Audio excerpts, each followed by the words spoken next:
On the flight back with Susan to finalize our divorce, we both ended up crashing. Before the crash, she said, "If I could do it over, I'd marry Nick. He's the one who makes life feel alive." When I opened my eyes again, I was back to the day I proposed to her. She dropped the flowers in her hand and ran towards Nick in the crowd, hugging him tightly. She said, "Nick, I want to marry you." I realized she had been reborn too. As she wished, I let them be together. But later, she regretted it, begging me to take her back on her knees. Nick hugged her tightly, nodding in disbelief, tears of joy falling as they embraced. The clueless onlookers all cheered and congratulated them. Yet, someone in the group expressed confusion. Wasn't today supposed to be when Jackson proposed to Susan? How did it become Nick's turn? Yeah, isn't Susan dating Jackson? He invited us here for his proposal, so what's going on now? Did she reject him on the spot and choose Nick instead? Seems like it. TSK. After being a nice guy for years, Jackson still got rejected. Pretty awkward. The two embraced for what seemed like forever. Susan then took the microphone. "Thank you all for witnessing our love today. I didn't realize my true feelings before, but now I do. I've always liked Nick. I missed my chance with him before, but I don't want to in the future. I'm willing to spend the rest of my life with him, holding his hand till the end." She gave me a calm look, saying, "A forced love isn't sweet. We were a mistake. I hope we can part ways peacefully, without entangling each other anymore." The ringing in my ears from the explosion faded, and I was back on the day I was going to propose to Susan in the previous life. Looking at Susan in front of me and recalling her last words about choosing Nick if given another chance, I knew she was reborn too. Her eyes now had the same look as when she was 38 in the last life. Cold and rational, her years in business lending her a mature and steady aura. But right now, we had just graduated from college and had been dating for 4 years. We had once said we'd get married after graduating, stepping into the next phase of life. So, I chose Valentine's Day to inform all our friends, arranging for a giant flower display on the playground to propose to her. Actually, Nick had something to do with this proposal.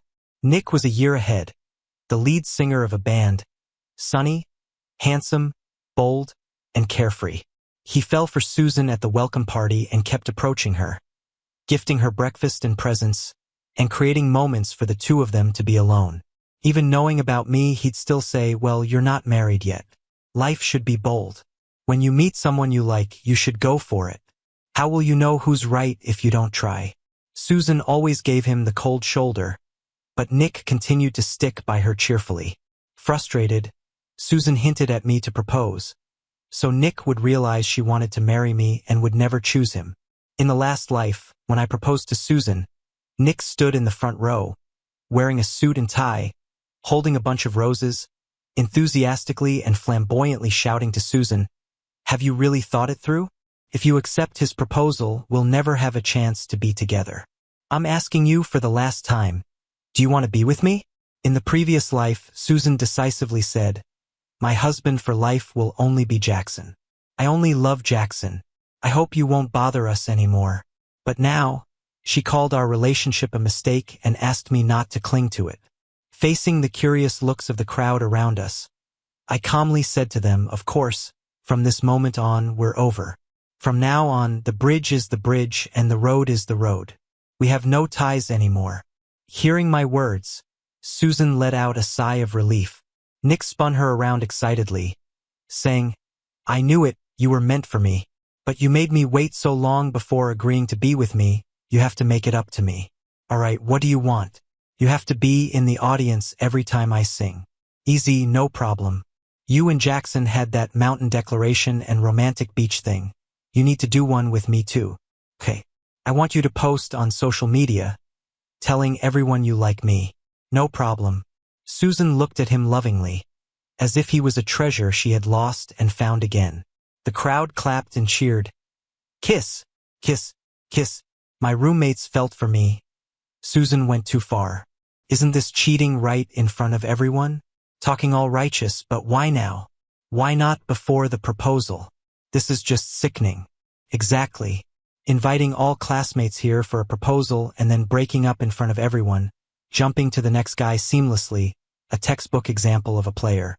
I turned to them, saying, "Let's go. Didn't you say there's a bar opening today? Let's go, it's on me." Watching me drink one glass after another calmly, they worriedly advised me to let it go, saying I shouldn't be sad over someone like that. Goodbye then goodbye. There'll be someone even better. I smiled, holding on to them, saying that I was actually happy. Leaving her truly made me happy. Susan and I grew up next door to each other. We were childhood friends from families of similar backgrounds. Everyone assumed we'd end up together because our families did.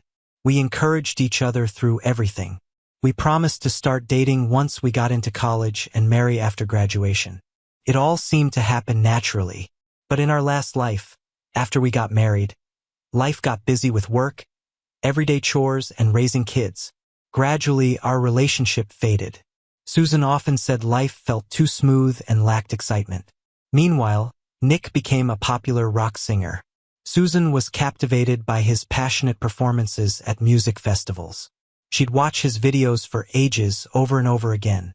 Eventually, she found excuses to get close to him. Nick believed in living in the moment, wasn't interested in marriage, and had a revolving door of girlfriends. She pursued him intentionally, and they ended up having several encounters. When I found out, I confronted her. Surprisingly, she suggested that I find someone else too. She didn't care anymore. Her indifference towards me and neglect of our children was exhausting. I asked for a divorce. Initially, she resisted because dividing our assets was complicated, but she eventually gave in. Her parting words were ironic. She said being with someone free-spirited like Nick was true happiness. She claimed the 2 weeks with Nick brought her more joy than her entire past. According to her, I've always been too logical and stuck in a routine, unable to experience a vibrant life. I realized I hadn't seen how naive she really was. She thought she knew the secret to life, but without a solid foundation, all that carefree living was like a castle made of sand, ready to blow away with the wind. I drank too much and headed to the restroom. I passed a room with a slightly open door and heard someone ask, "Susan, what you did today was unexpected. I heard you and Jackson grew up together. You don't like him anymore?" Susan exhaled a smoke ring and replied, "Yeah, we grew up together, our families set us up. I thought I liked him, but it's just the bond of friendship. His rational nature seemed boring and annoying over time. Who do you really like?" Someone teased. Susan pulled Nick close. "It's Nick, of course." Just then, someone bumped into me and pushed the door open. Everyone inside turned silent. Susan flicked ash from her cigarette and frowned at me. "We agreed to break up. You're not gonna cling on, right? Why are you here?" Watching her deftly smoke, I wondered when she'd picked up the habit. But it wasn't my concern anymore. Nick leaned in and kissed her dramatically, claiming his territory. "I always said you never know until the end. Susan chose me now. You're not gonna try to win her back, are you?" Susan patted Nick on the back, assuring him, even if he begged, I'd never go back. I laughed, realizing how well suited they were in their narcissism. "Don't worry, I'm just passing by. I'm not one to revisit the past." As I turned away, I caught Susan's momentarily dark expression. All the feelings from our past were gone. Seeing them together didn't stir any emotions. Then I collided with a soft figure. I instinctively held the person's shoulders. She wore a strap dress, and her smooth skin felt like it shocked me. I quickly pulled my hands back. It was Molly. Molly, from City A, matching my age, had been studying abroad, just returned to take over her family business. In the club's flickering light, she wore a stunning red dress. Her fair skin and striking face were hard to miss. She looked up slightly, realizing she'd stumbled against me. Embarrassed, she stepped back and apologized. From the room, another voice came, "Jackson's a good guy, Susan. You sure you don't regret it? How many times do I need to say it? His boring, dull nature irritates me. Can I ask something personal? Did you two, do it?" Susan laughed. "He's so reserved, waiting for an engagement. Boring and stiff." Nick piped up, "If you proposed tonight, were you gonna give him your first? Oh, don't be mad. It didn't happen. Let's celebrate. Come home with me tonight?" That's what I'm talking about.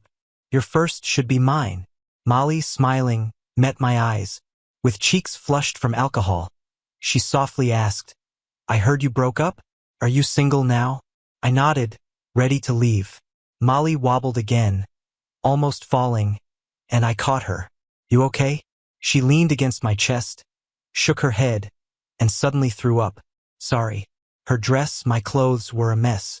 Molly, looking a bit embarrassed, said, Sorry, I drank a little too much. I sighed lightly. No worries. Where's your friend? I can take you there. She slumped against me, saying she came alone and asked me to help her get a room upstairs, saying going home like this wasn't an option. I frowned, thinking. It was late and she was a girl, drunk now. We had business dealings with Molly's family. After a bit of thought, I picked her up and headed upstairs. I stopped a passing waiter, slipped him a tip, and asked him to find someone to clean up the mess. Before she went to freshen up, I asked her for her clothing and shoe sizes. She looked at me surprised. I said, Your dress is not wearable anymore. I'll get someone to buy some clothes for you. She gave a gentle smile, told me her sizes, and I quickly noted them down to place an order. Around this time, my roommate called, saying the dormitory would soon close, and I needed to head back. I quickly explained the situation, asking them to head back without me and that I'd get a hotel room.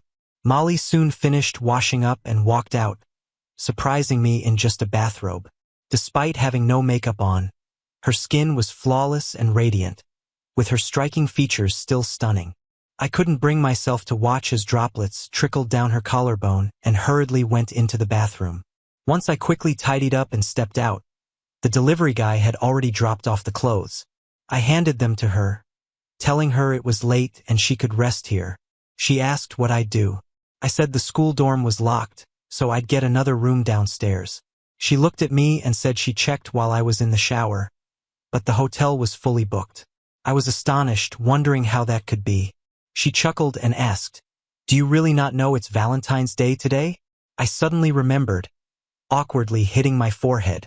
I offered her the room, planning to catch a cab home. But she grabbed my sleeve, looking at me with those innocent, clear eyes, and softly said, It's too late today. This room has a double bed. You can stay too. After a pause, she added, I mean, you don't have a girlfriend, and I don't have a boyfriend, unless you're worried I do something to you? I immediately replied, Of course not. I'm just worried about your reputation. She laughed casually and joked, Neither of us is married, so what's the big deal? At worst, we pretend to be a couple. You're handsome, so I'm not losing out. I hesitated, and she continued, I'm really not in a great mood today. We were high school classmates. Could you at least keep me company? I'm a bit scared alone. The plea in her eyes softened me. Checking the time on my phone, it was indeed too late, and going home meant facing questions from my parents about the proposal. So we ended up with a bed each. Suddenly, I remembered that in the past, she never married, yet the business empire thrived under her leadership. There were always rumors she wasn't into men, though who really knew? Once the lights were out, my senses sharpened. Trying to relax and close my eyes, I was suddenly aware of subtle erotic sounds from elsewhere, and the fact that this hotel was fully booked for Valentine's Day dawned on me. Then, a gentle voice softly asked, Are you asleep? No, I replied. I heard some rustling, and a soft, warm body snuggled up to mine. I tried to move her away, but she wrapped her legs around mine, hugging my waist. Nervously swallowing, I asked, Molly, are you drunk? She breathed softly in my ear. I'm very clear-headed. I've never had a boyfriend. My first time is still intact. Want to try? My mind went blank. Do you realize what you're saying? I asked. She caressed me, saying, I'm serious. I like you and want to be your girlfriend. Would you give it a shot? I tensed up. I just broke up today, not ready for anything new. Her lips brushed against my neck, then let me wait in line. When you feel ready, look for me first, okay? I'm really into you. Can we just give it a shot?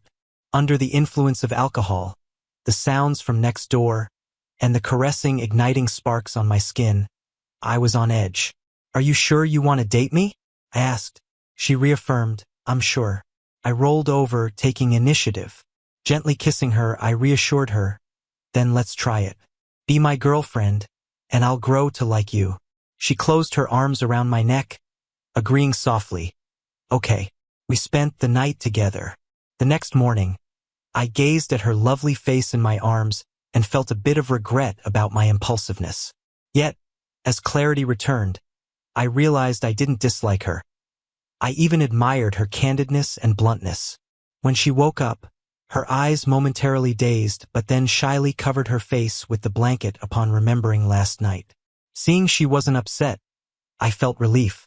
Holding her hand, I earnestly asked, "Molly, we might have both been tipsy, but were you serious when you said you like me?" She pulled down the blanket, looking at me seriously. "Of course I meant it. Honestly, I liked you back in high school. But you were into Susan, so I never dared to say anything. When I heard about your failed proposal yesterday, a part of me was secretly glad. I found out you were at the bar, so I came." Stunned, I hadn't expected her to have an unspoken crush on me all these years. She looked at me, her eyes a mix of shyness and determination. "I like you. Last night was consensual on my part. I know you're not into me, so I won't cling to you. Don't worry." Seeing her resolve made my heart race a bit. Even though my breakup with Susan was fresh, feelings had faded long ago, so I hadn't felt this kind of heart flutter in years. I earnestly told her, "Maybe I don't like you as much as you like me now, but you're great, incredible. I think I could grow to like you a lot. So, could you be my girlfriend and give me this chance?" Her eyes sparkled with tears of joy. "Yes, I would." She had driven here yesterday, handing me the car keys. I was puzzled. "You're not driving?" Blushing, she pouted and said, "It's your fault from last night. My back's still a bit sore." I stepped forward and gave her a kiss on the lips. "My bad. Why don't you relax in the car? I'll drive." I asked her, "Where are you heading? Let me give you a ride." She thought for a moment. "I don't have much going on this weekend. Can I come with you to your school?" "Of course you can. As a senior, I don't have any classes left. Today, I just plan to move my dorm stuff back home and start working at the company again." Unexpectedly, as soon as we arrived at the school, we ran into Susan and Nick. Holding Molly's hand, I nodded at them and kept walking, but Susan stopped me. "Where were you last night?" "That's my business, Susan. Aren't you prying a bit too much?" She didn't look too happy. "Someone saw you and a woman head to a hotel room upstairs last night. Was it her?" I replied calmly, "I'm free to be with whoever I want. If I recall correctly, we broke up yesterday. And this is my girlfriend, Molly." Susan moved to slap me. "We just broke up and you went off with another woman to a hotel. Were you trying to get under my skin?" I furrowed my brow and blocked her hand. "You've got it wrong. I have no feelings for you anymore and I wasn't trying to upset you. Being with my girlfriend yesterday was totally natural. Please watch what you say in the future and avoid causing misunderstandings with my girlfriend and your boyfriend." Nick's face changed when he heard that, freeing his arm from Susan. "He can go to a hotel with whoever he wants. Why do you care so much? Are you really still hung up on him?" Susan shot me a fierce look but pulled Nick's arm consolingly. "I was just concerned as a neighbor. My feelings for you are genuine. My heart is only for you. That's why I chose you in front of everyone yesterday." Susan smirked at me. "Don't get it twisted. I broke up with you yesterday because I was worried you'd hang on to me and spiral into bad habits trying to upset me with someone else. As long as you're not, it's fine." I gave a cold laugh. "People shouldn't be so full of themselves. You're not the only woman out there. You've moved on, and naturally I will have a new girlfriend too." Ignoring her furrowed brows, I took Molly by the hand and left. Getting too full of herself and having double standards. Just because Nick chased her for 2 years, does she think she's irresistible? Molly's eyes were sparkling as she looked at me. "Did you call me your girlfriend?" Looking at her eyes full of me, "It seems like she really likes me." I tweaked her nose. "Yeah, I said I'd be responsible for you. Besides, you're beautiful, smart, capable, and have such a great personality. It's hard not to like you." I kissed the back of her hand. "I'm starting to like you a bit now, and I'll keep liking you more." She joyfully jumped into my arms. "I'm so happy. You have no idea how long I've been waiting for this day." I gently stroked her hair, feeling the fire of love reignite in my heart. The drama around the Valentine's Day proposal on campus slowly faded. Susan and Nick's fans grew in number. He rode a bicycle with her through campus, feeling the summer breeze, just like the leads in a campus romance drama. They kissed on a hilltop, swearing to love each other forever. They sped through the streets on a motorcycle at night, feeling the thrill of speed. They sang loudly by the sea at night, experiencing the freedom of life. They tattooed each other's initials on their waists, expressing their intense love. By now, Nick had gained some followers on social media for his singing. Plus, he often shared couple photos and videos, along with passionate love captions, attracting quite an audience. Many people said they were a perfect match, like a pair from a novel. And as Susan had hoped in her past life, she finally had a vibrant and carefree youth. When Susan posted a picture with Nick on her social media, both families got the full scoop on everything. Mom and Dad were furious. I could only say it's better to clear these things up now than to cheat after marriage. Besides, I feel nothing for Susan now. I told them not to worry about it. And I've got a new girlfriend now. Mom looked at me approvingly. You're always so rational. It's good you could handle this well. By the way, who's the girlfriend? Do I know her? When can I meet her? I said I'd check with my girlfriend first. Dad pondered. Looks like we'll need a new partner for that project. I kept silent. In my past life, Susan and I were dating, so our businesses always considered each other first for collaborations. That project was given to Susan back then, but I knew she wasn't the best fit. It was just that I didn't want to let the opportunity slip away from family ties. Plus, it made our families closer. But in this life, since becoming a family is off the table, we should only consider which partnership brings the most benefits. During college, I worked part-time at the company, which made transitioning to full-time after graduation a breeze. Besides the daily grind, I'd hit up business events, gaining experience and expanding my network. This weekend, I attended an elder's 80th birthday party. After greeting a few family members with Dad, I found a quiet spot to rest. That's when Susan's sister approached with a drink. Didn't think my sis would break up with you. I replied plainly, the end of a journey. She took a sip, eyes evaluating. Heard Jackson's project hasn't found a partner yet? I shook my head, no clue, Dad's handling it. She seemed to catch on. Chuckling softly, my dear sister threw away a winning hand. She might not even end up with the short end of the stick. I offered no comment.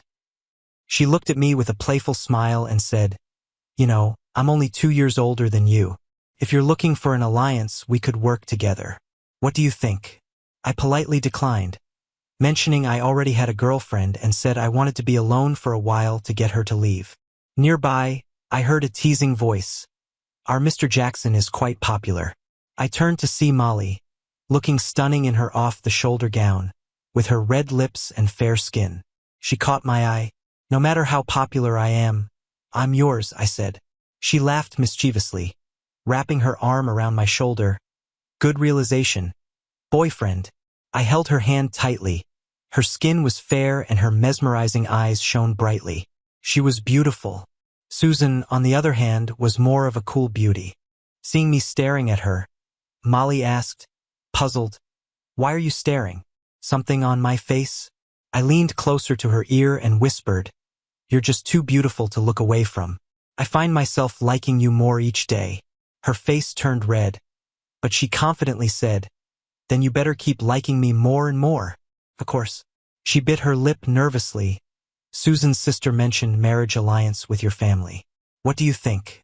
I raised my eyebrow, teasing her. I'm gonna marry my girlfriend, of course. Besides, our family doesn't need an alliance for me to run the company well.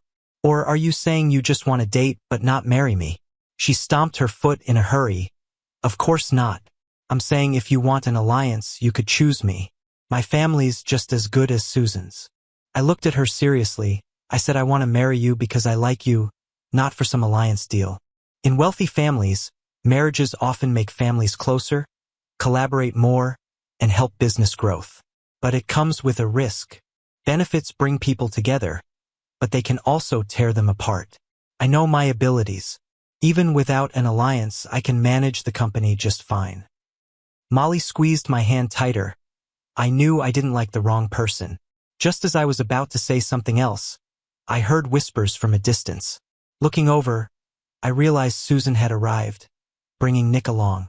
They both were still in their biker gear, sticking out among the sea of formal suits and dresses. Susan's father was whispering something angrily to her. Nick seemed carefree, holding Susan's arm and glancing around. "Are you hungry? Didn't you just have fried noodles?" Susan led Nick in. "I've never been to a fancy party. I want to see if rich people's food is really that good." "All right, whatever you want." They acted all lovey-dovey as if no one else was around. Nick picked up a snack, snapped a selfie, then came over to us, circling around with a baked treat.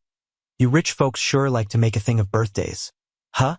Suit and gowns just to say happy birthday." Someone nearby couldn't hold back. "That's just how you dress for events. It's polite, and you're here in biker gear with messy hair. You're the one being disrespectful." Nick ruffled his hair. "I'm all about that laid-back vibe. The birthday dude even said we're the breath of fresh air, youthful and genuine. Unlike you guys, pretending every day. Isn't that tiring?" His words sparked anger among those who heard, not to mention toward Susan. She shielded Nick, saying, "Nick is straightforward. Hope you don't mind. But he ain't wrong, you know." In her past life, she was top dog, used to flattery.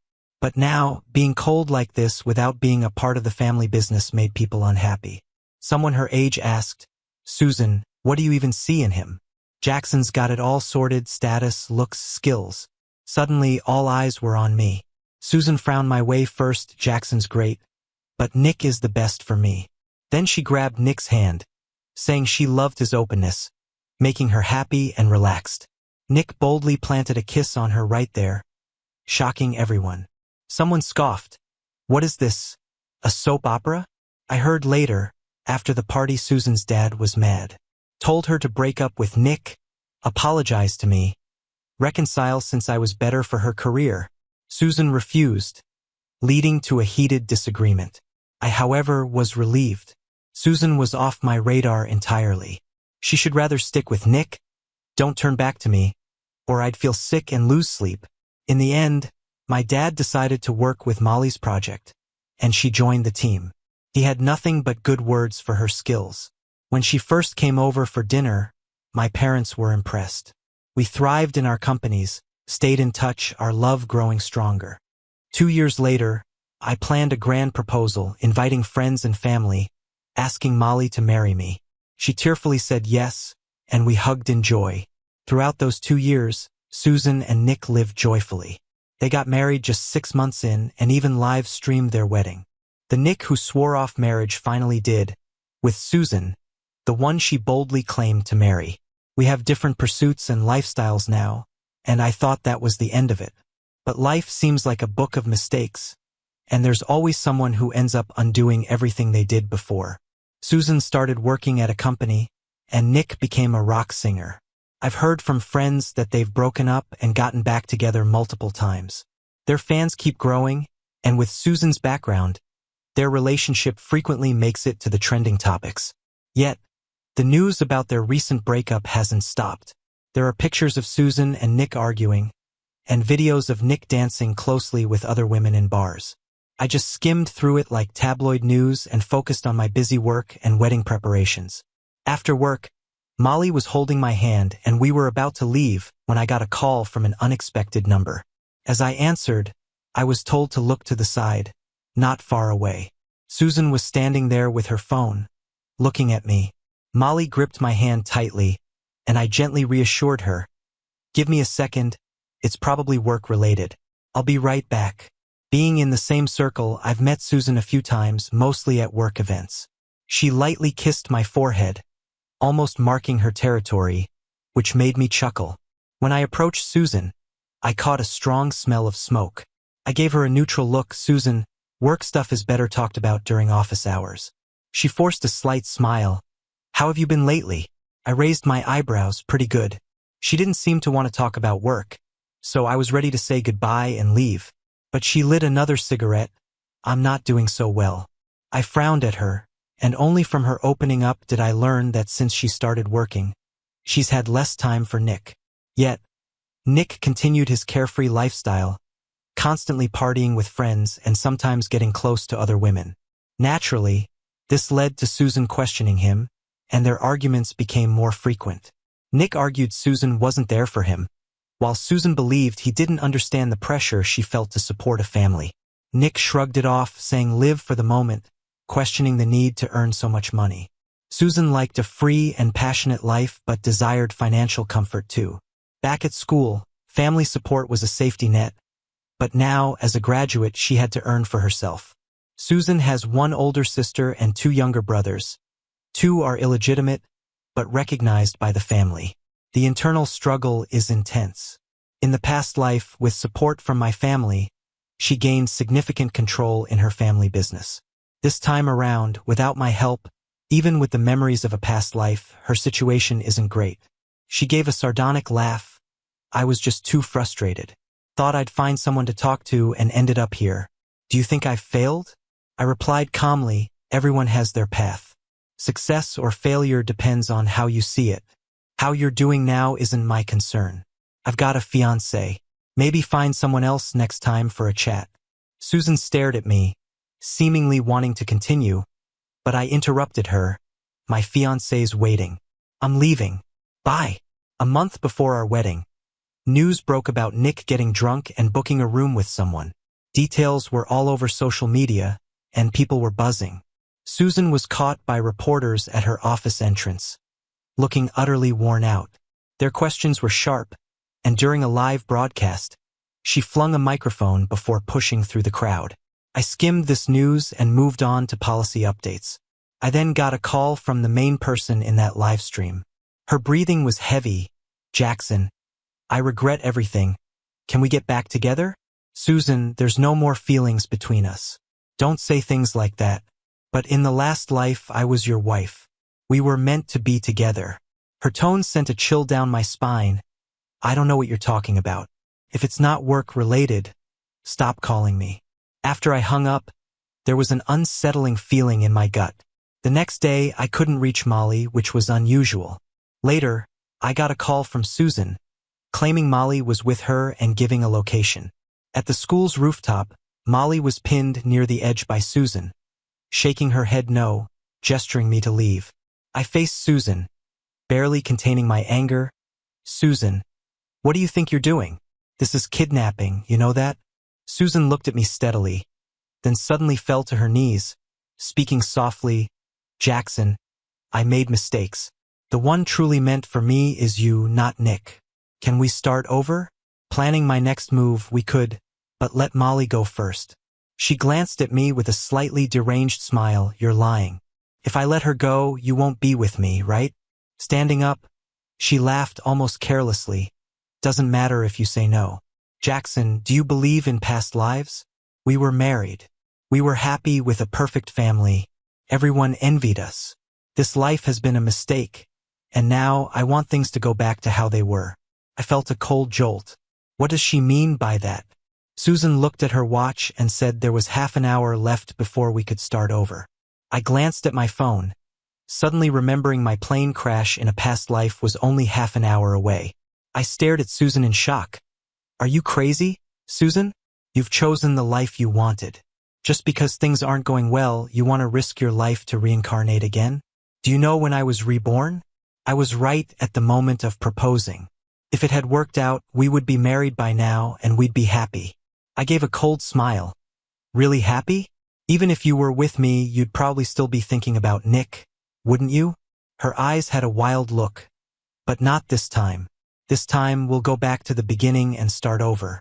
I promise we'll have a good life together. I calmed myself, switched places with Molly, and Susan threw down a syringe for me to inject myself with. She said it would just make me weak, otherwise, she'd have no chance against my strength. I took a deep breath and injected it into my body. Slowly walking towards her, unsure what I had just put into my body, I felt my strength fading.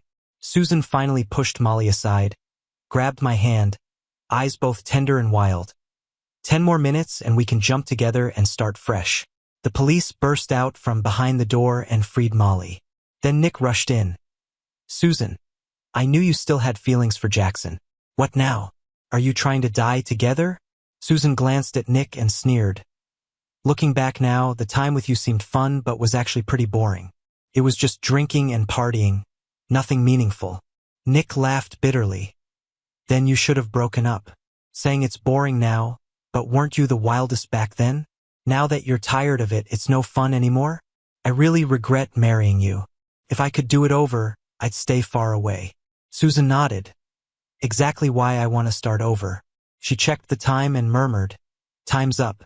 I was shocked. Susan, even if we do it over, I still wouldn't choose you. She laughed loudly. That's not up to you. With that, she pushed me off, following right after. Luckily, I had called the police beforehand. They used a drone to check the rooftop and set up safety measures and an ambulance below. We landed on a safety cushion. Susan cursed like crazy. You bastards? Who asked you to save me? Why save me? I spent half a month in the hospital. Thankfully, the drugs in the syringe weren't too harmful. Susan was diagnosed with a mental disorder, and her family admitted her to a psychiatric hospital. Nick caused a scene at Susan's house, demanding a divorce, which was eventually arranged by their families. 2 weeks later, Molly and I had our wedding as planned. Later, we had 2 kids. One took her last name, the other mine. We walked hand in hand through the years. Those who give their heart receive the same in return.